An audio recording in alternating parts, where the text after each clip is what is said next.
All right, good evening, everyone, and welcome to this Instructional Policy and Student Achievement meeting this October the 30th of 23. The first order of business, is there any questions or comments or concerns in reference to the meeting minutes from last meeting? No questions or comments? Okay. Well, we'll move on to discussion topics, business affairs. Ms. Ebright. Thank you. I'm going to bring up item 2.01, and there is one item here regarding 23.5, which will be on the next business affairs recommendation for the school board meeting. We're entering into an agreement for the Go Further Phase 5 of Ford NGL Roadmap. That is part of our College and Career Academy's work. Which will include an on-site visit and onboarding and training for senior leadership, superintendents, school leadership, community leaders. It's a 2-day sort of retreat time for them to meet and mentor with the Ford NGL. So just wanted you to see that was coming up. It is funded from the Hewlett Foundation grant for leadership. Okay, any questions? No questions. Okay. Ms. Ebert, we'll continue on to 3.3, updates, college and career academies. Yes, thank you. Tonight we'll be presenting to you our summer expanded learning presentation. With me, I have Desiree Bolden, who has been managing Akron After School and expanded learning programs, extended learning day programs, and our expanded learning coordinator, Tiffany Lundy. We'll be going through a presentation up on the screen. Go ahead and bring that up for you. All right, thanks. So, we had a really exciting summer of expanded learning. We also had some exciting updates to our graphics to sort of brand this work with expanded learning and beyond the school day work that we're doing with students. So this is our time of year where we're ready to report out what happened over this past summer. But before we do so, we have some presents to pass around the table, and you get a choice. You get B-Boy, who is one of our summer learning students, or you get Butterfly Girl. So we'll pass them down, and you can pick out which one you would like, but those are a couple of our students that participated in summer programming. And I'm also going to pass this little box around to you, and inside of that, there are some I Love College and Career Academy's pins. Or different choices in colors or different styles that you can pick from to, have some bling on your backpack or bag or jacket or whatever. And there are also a couple of thank you cards. I'll let Desiree give those out to you.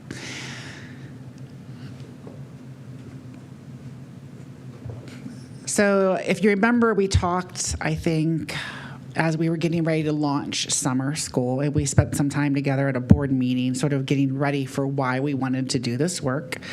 And we talked about the value of, year-round opportunities for students, how it, supports their connection to their community, that we're providing safe environments for them, that we're engaging and growing their interests, we're encouraging innovations, and supporting their academic and enrichment growth.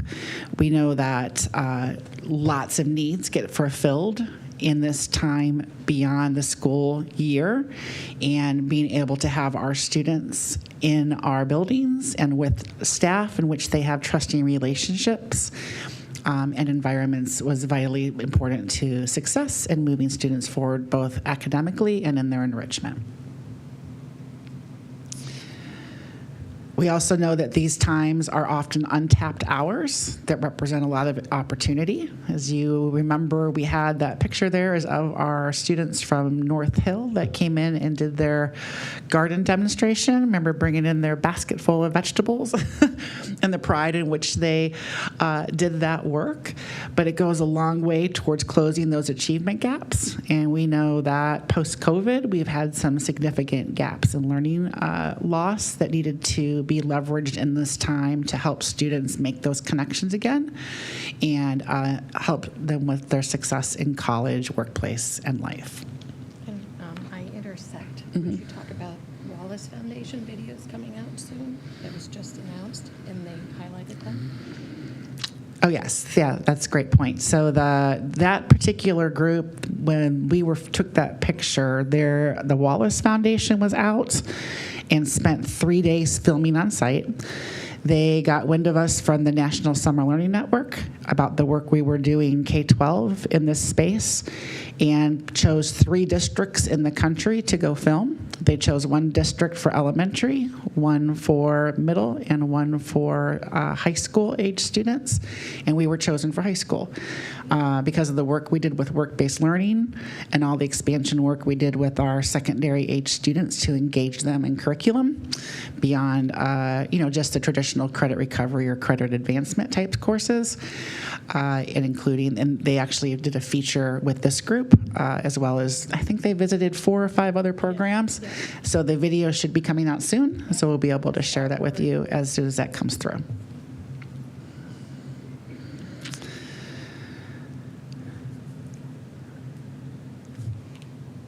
Is this you? Can be. Go ahead. Sure. We included some information about the research and the foundation of why we're doing the things that we do and the things that we offer. And again, context is that we're trying to involve our communities and what we know kids thrive on.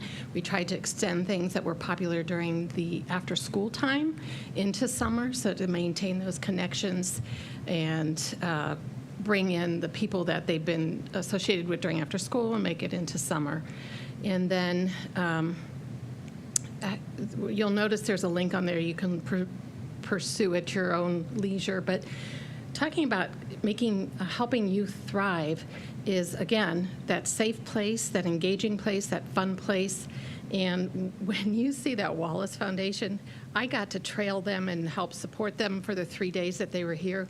So I got a picture that I don't normally get as outsiders seeing our kids just on it. And it was really cool, and I can't wait and it's a nationally recognized video that's coming out, so we were highlighted. So you guys are going to be really proud of that. So some of our thought partners as we work through this, as you may recall, we have the Akron Citywide Out-of-School Time Network, which is now called the Youth Success Summit, or YES, I think is where they landed on it, which is about galvanizing the entire city to provide access. So we've been working closely with them as they've designed and start to compile what this is going to look like moving forward. There are over 80 different providers that are involved in this work, and how we can do a more coordinated effort across the city. So as we think forward for future summer and out-of-school time providers, that we will have a network of people that we can lean into throughout the year and in the summer to make sure that our students can be able to access all of those pieces. So we're really looking forward to that. And our other thought, and they've been super helpful as we've thought through what this work looks like in the greater context of the city. And of course, the Summer Learning Association, we are part of the District Summer Learning Network, which is a national network. They just recently had their Washington, D.C. National Conference. We presented there on what we've done with work-based learning in one of the breakout sessions. They help us with a roadmap of what this work should look like and bring the practices from around the country that are being successful. They also, because as we said, highlighted this as part of the Wallace Foundation video. That's okay. And the Education Recovery Scorecard, I linked this in here for you. This was a data scorecard that they just released recently. And I would like for you can check this again out when you have time, but it really highlights, whoops, if I can get this thing to move down for me.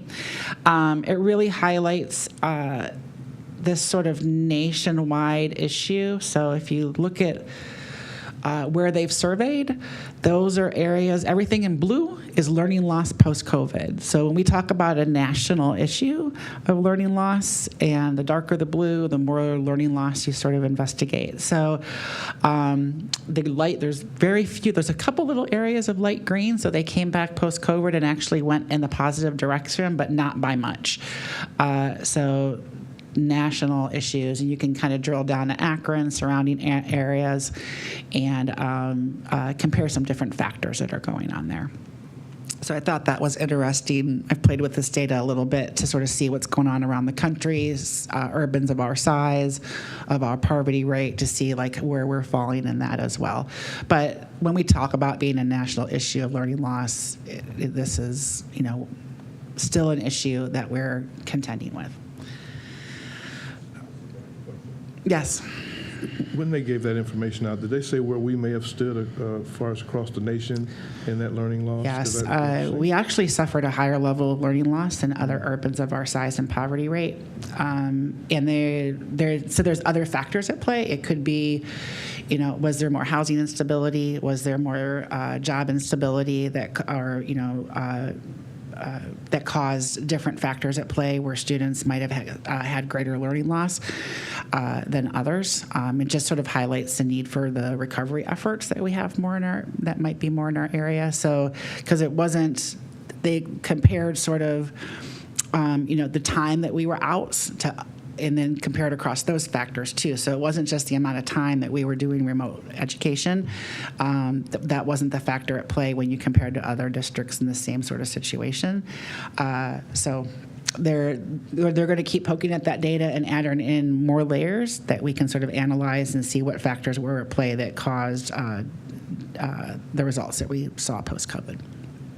Yeah, that would be interesting to see where we're at and then the progress. I think that would be good to show people, because people think that we're doing really bad, and we look at numbers, compared to us as well as nationwide. That shows, the big picture, and say if we were really low and we made a great progress, and here's where everyone else made progress. If we're doing good and making progress, that's good.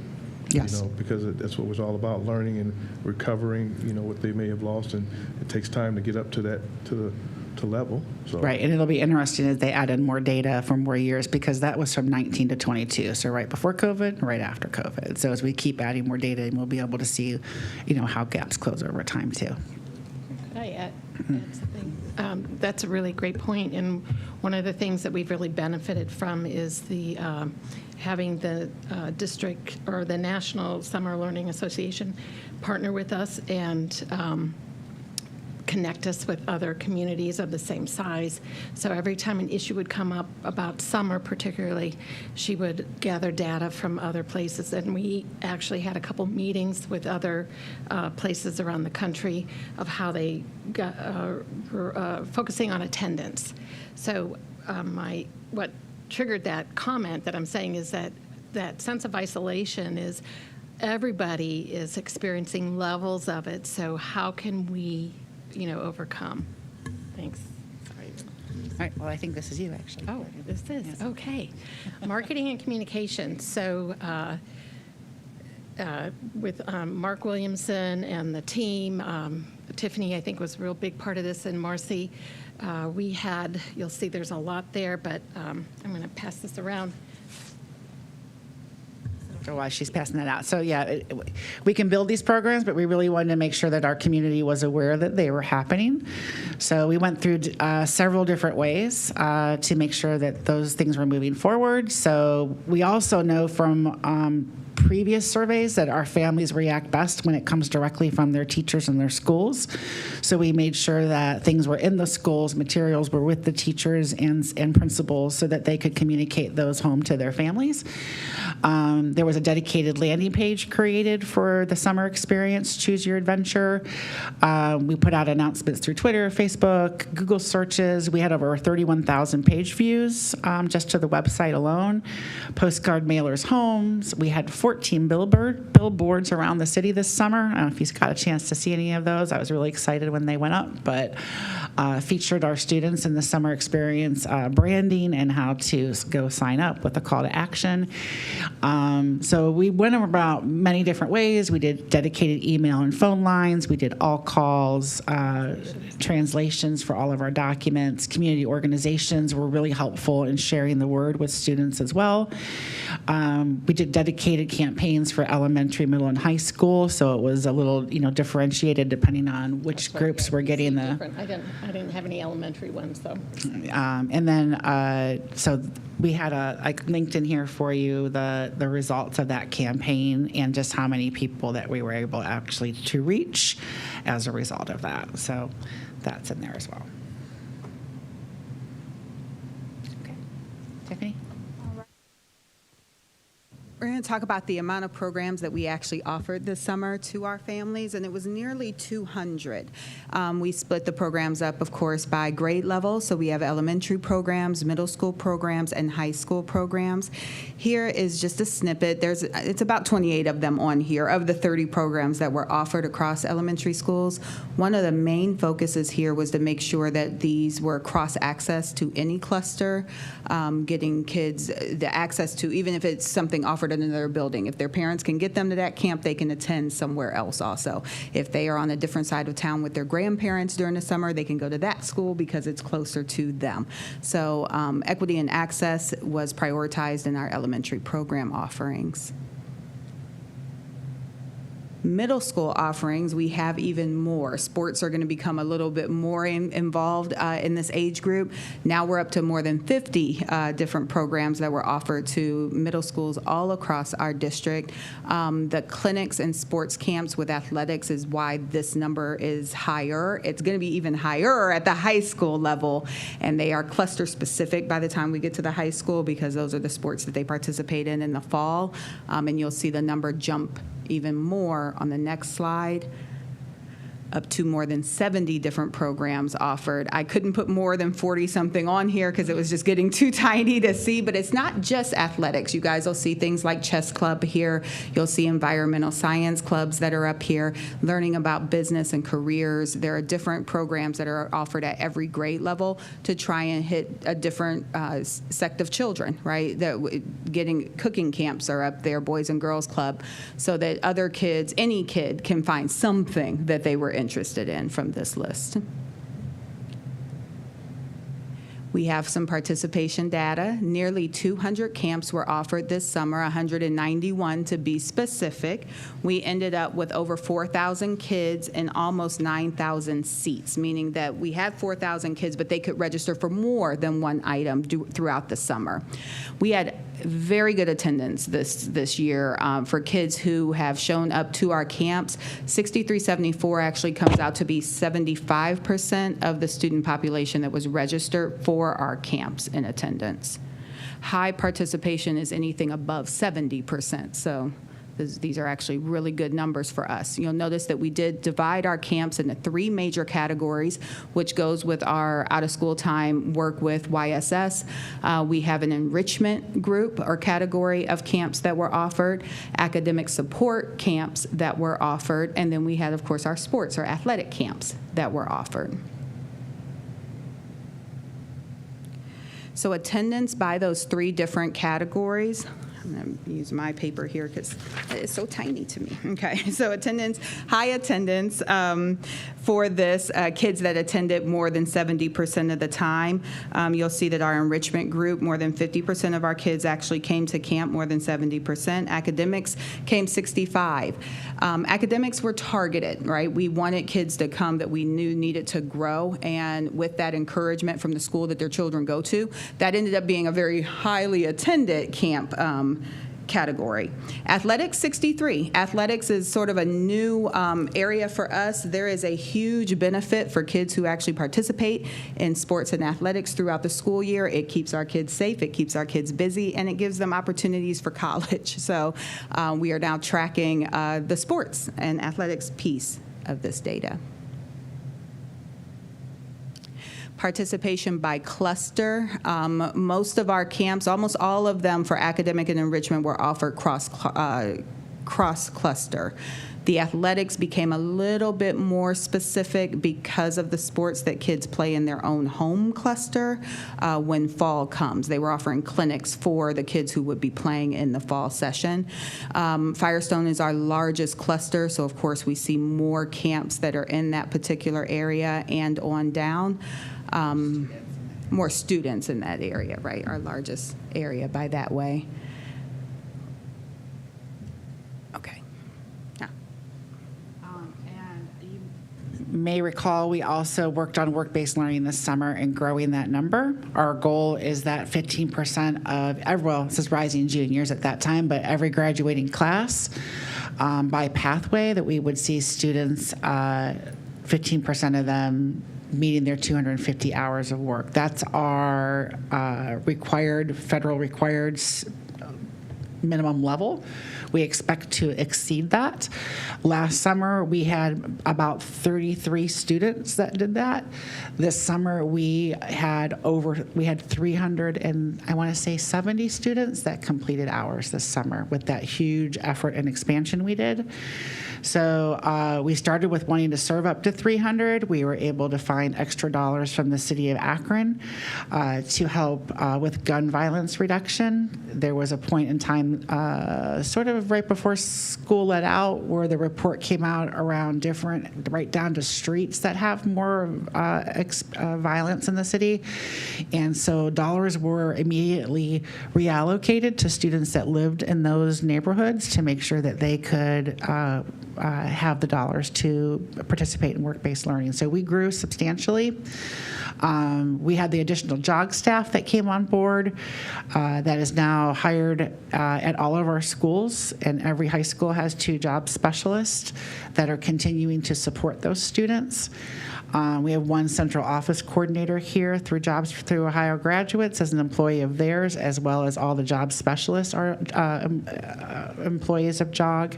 However, the JOG coordinator is housed right here in College and Career Academies. That really helps open up the line of communication between the work-based learning efforts and our APS students. We're continuing those experiences for those students to meet those standards and collecting their hours and all the documentation that they need. So this has been wildly successful thus far in the investment of dollars that we in APS put in, as well as contributing to the funds that JOG brought for how they support students, and that the city has been able to bring along as well. So between all of us, we were able to serve a significant number of students to make sure they could take advantage and are still taking advantage of these opportunities. So it was 389 students experienced the work in the summer experience through the city of Akron. There were over 120 employers that participated, including Akron Public Schools. We had 13 interns here at the admin building all summer working with us in various departments. 91% of students successfully completed the 8-week program, which was JOG's most successful experience. Usually their numbers are around 65 to 70%. It just showed how highly motivated, our pot of kids were that when they came into this to complete the program. We were able to align 72% of those students to the pathway or closely aligned to the pathway of their study in high school. It's hard to find a one-to-one match for every single thing, especially some healthcare is a hard one because it's hard for kids to go in and work at a hospital when they're under 18 years old. So sometimes finding some things to align directly to their pathway isn't possible, but we were still able to get them in high-quality experiences to help build those sets of skills. And combined, students this summer made $475,000. Yes, really good. Was that you? Sure. So we've linked in some of the surveys that we did with our elementary and our middle school, so you can take a look at their responses at your leisure. You know, when you have something that you, it's really kind of fun to see their responses.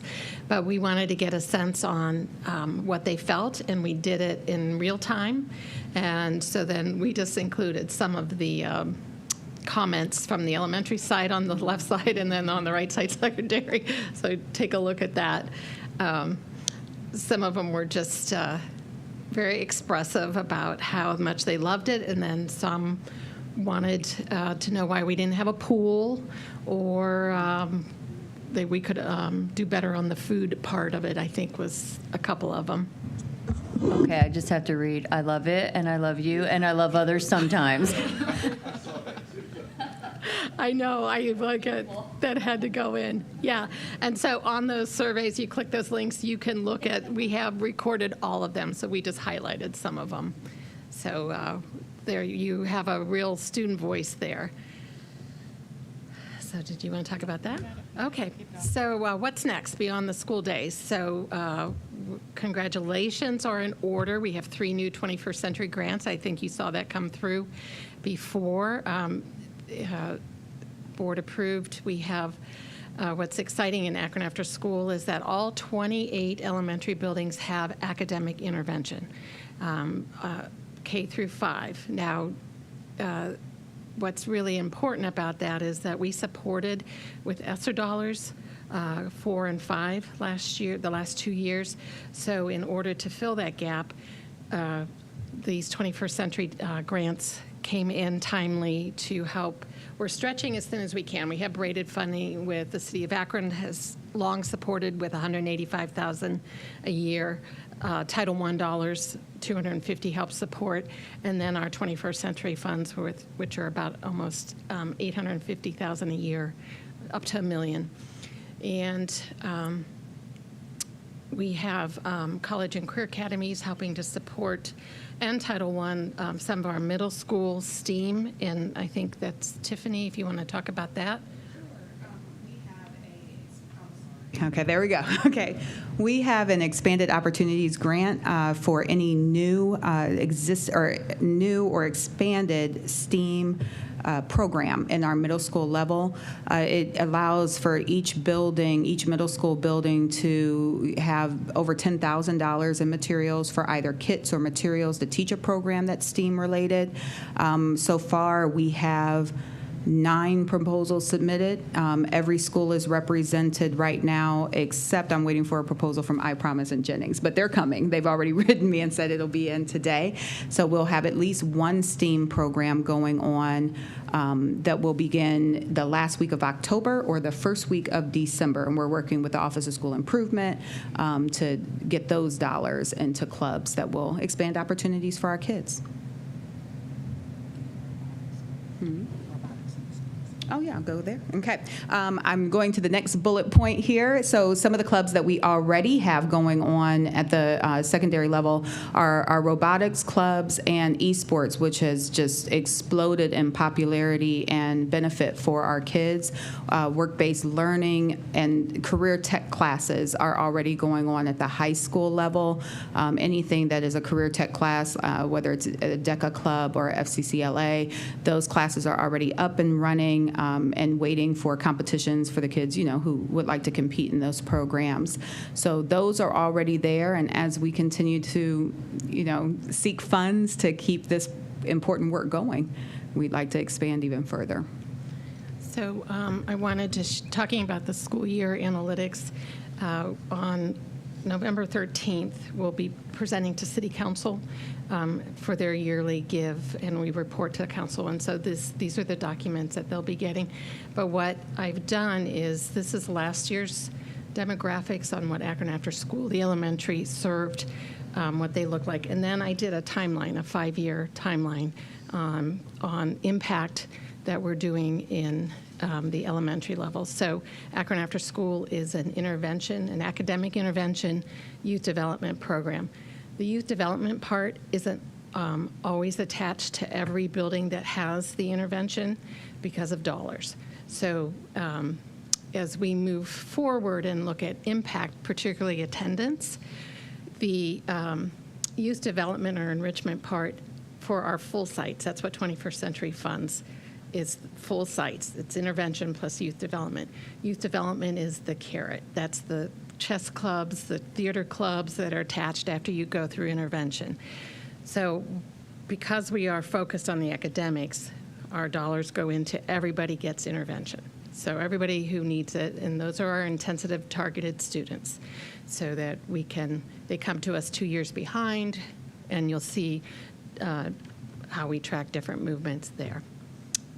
And those are used to, particularly at the attendance piece, we're going to do some analytics on that this year to see what the impact is, and then hopefully carry over from summer. So increase participation in our schools during the summer, and then does that transfer into school year? All those kind of questions that come up. Okay. I like that idea because it's basically some school districts across the United States have gone all year round. This gives our kids almost an all year round. They after school, they have it during school, they have the summer, and they have after school. So it's kind of like all year round enrichment, which is very good for them. Right. So thank you. So, and finally, we did sort of update some graphics. We tried to make sure we're telling a comprehensive sort of story here. So we have our summer experiences, which we will be continuing next summer, but during the school year, we're just calling that Beyond the School Day, which could encompass any of those clubs and activities that are happening beyond the school day. Work-based learning activities, Akron After School would all be part of that as well. So tried to, sort of bring it all together in a nice little package. So is there any questions that we can answer for you? Questions? Go ahead, Dr. Walno. So just to confirm, because this is a lot of information all at once. So the summer experiences, I know some of that you said was the ESSER funding, but it is planning to continue next year. Is there a preview of? Was there a preview for next summer? We'll probably have to bring a proposal about what we're feeling like we can accomplish for next summer. We had a little bit more ability to grow that. But our hope is that as that out-of-school time network becomes a reality, that would be something that we can really leverage more sustainably for our students. So what are all those things that are being offered around the city of Akron, and how do we plug in 8 weeks of summer programming with them? And so that's part of the design of that work too. So as we look for next summer, it's going to be what the board feels we can prioritize in dollars to sustain some of that. Yeah, because I know both of my children participated in summer experiences this year, and I was sitting at soccer practices this summer with other parents on their cell phones trying to log in, and I know that the website changed between last year and this year, and so we'd sit there at soccer practice, and now soccer season is ending, or this session of it, so people are already asking, now are they doing summer next year? So it'd be good to have a response for people.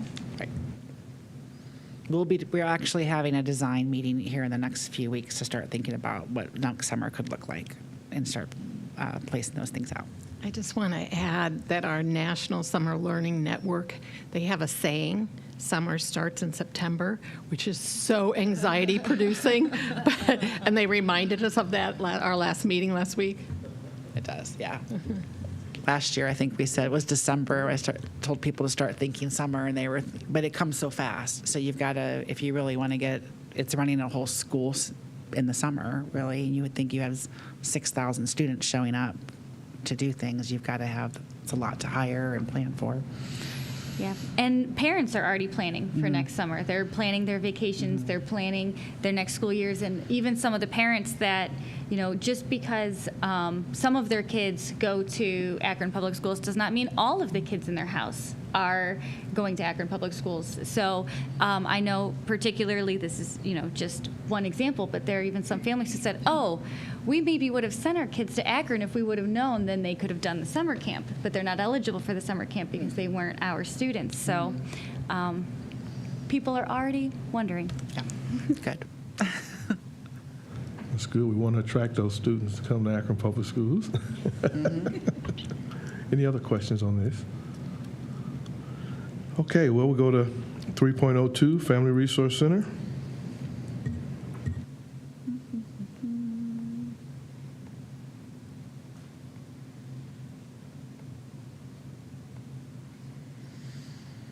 Okay, so it looks like the FRC has given you an update on where they have some start dates. Looks like for Robinson and Helen Arnold, Mickey Brights, and North and the Elliott Cluster. So those are the existing FRCs. Looks like they're doing a Jobs and Family Services campaign. And flyers and posters were distributed around the country. Let me see if I can get that open up for you. Oh, yep. Yeah, I've seen these hanging up and about for the Jobs and Family Services case managers that are located at those schools and the types of services that they can provide. Those have been out and around the city. They had a Family Resource Center Health Fair on October 7th. Over 40 partners, presentations from Molina Children's Services, CareSource. Healthy snacks were given out. Looks like line dancing, yoga, and live DJ. Giveaways for registration. Yeah. I don't know if any of you had a chance to go to that, but there is, looks like a link to the flyer that went out for that as well. And let's see, they also have some other updates that have happened. United Night School Year for Jobs and Family Service Focus happened on September 28th. North High School looks like they had the same event on September 28th at 5 p.m. And October, a health fair at Lock 3 downtown. On October 7th, a health and wellness fair. So they have been busy out there in the Family Resource Center. I probably skipped over mine. Come back to College and Career Academy's update. What's wrong with me? Okay. So the College and Career Academy's update. We had our Canton Builds Expo. I know I've heard some of you talking about that at school community reflections. And students have been going out to different expos and industry sector showcases, and they were our construction kiddos were able to go down to the Canton Builds Expo and participate and actually have hands-on experiences there. Justin Plass, one of our academy coaches, was awarded the Fretwell Outstanding Educator Award from the Boy Scouts of America, which is a distinguished honor given to those that they see as educators who promote positive relationships, values, and community service. Litchfield sixth graders went on their nonprofit discovery day to Summit Metro Parks. They learned about careers in the park system, and there's some pictures related there. You can see some of them enjoying some big green tractors that they're riding in. And some of our Litchfield students at their Explorers in Action volunteered to run a fluid station. So, in 7th grade, we try to show students that you can talk about things, but you also have to do things to affect change. And so these young volunteers were there manning the fluid stations and running on students for the Akron Marathon. And we had our book dual commercial and resident construction and masonry scholars who did their masonry showcase. It was set up like a lawn and garden show, if you get to see this in person, where the students showed off the various things that they had constructed, toolboxes that they had made themselves, fire pits, benches, planters, and the sorts. And we're able to take a walk through and welcome families and guests, and ended the evening with a pasta bar dinner served by the culinary arts students. And then we had 1,400 8th graders attend their annual 8th grade showcase over at Quaker Station this past week. All the high school pathways and schools were represented, including our armed services and our specialty programs, where students could visit booths and speak directly to the students, and those student leaders sharing what their passions are about and their things that they're learning in high school. It's always a great memory-making event for all 8th graders and for all of those students who have a chance to put together a presentation booth on their different pathway and show off to the younger scholars what they're doing. We also had students visit the International Soapbox Derby. Another group of students that visited the Pegasus Farm as part of their nonprofit discovery to learn what that organization's mission is. And higher students heard from career speaker Raina Telglamar, and I'm probably saying that wrong, at the Akron Summit County Library. They showed a strong interest in cartooning or graphic design, and she is a graphic artist for children's books. And then some updates on all of our essential experiences. Those are ticking along. We expect every single elementary student to attend their essential experience, and they have been going off very successfully. In fact, today we just had our 3rd essential experience exchange where all the essential experience providers get together with GAR Foundation. We actually went over to the zoo, and all of us adults had to walk around like we were 1st graders, and we visited the bear exhibit, and we got to ride the carousel, and we got to touch a hedgehog. So it was a very exciting afternoon I had. So that's what's going on in college and career academies. Any questions on what she just presented? No questions? Ooh. All right. We'll move on to 3.03, stay in the game. And it looks like another update here from Stay in the Game. This was back from October 2nd, but they've been named a finalist for Leaders Sports Awards and Community Award. This award aims to recognize a project that tackles a social problem in a practical way, reduces barriers between peoples or groups, and creates a strong, lasting platform for positive engagement. As one of 5 finalists, Stay in the Game will be featured on the Leaders website as an opportunity to showcase our work. September was Attendance Awareness Month, a nationwide recognition of the connection between regular school attendance and academic achievements. Stay in the Game Network celebrated by organizing planned events every week to celebrate school attendance with partner districts. And 8 tickets were distributed across the district for the Browns versus the Bengals game on September 10th. Nice. Nice. Any questions on stay in the game? We all got to stay in the game. Okay. Colleagues, do you guys have any other things that you want to ask our 3 super staff? Okay. I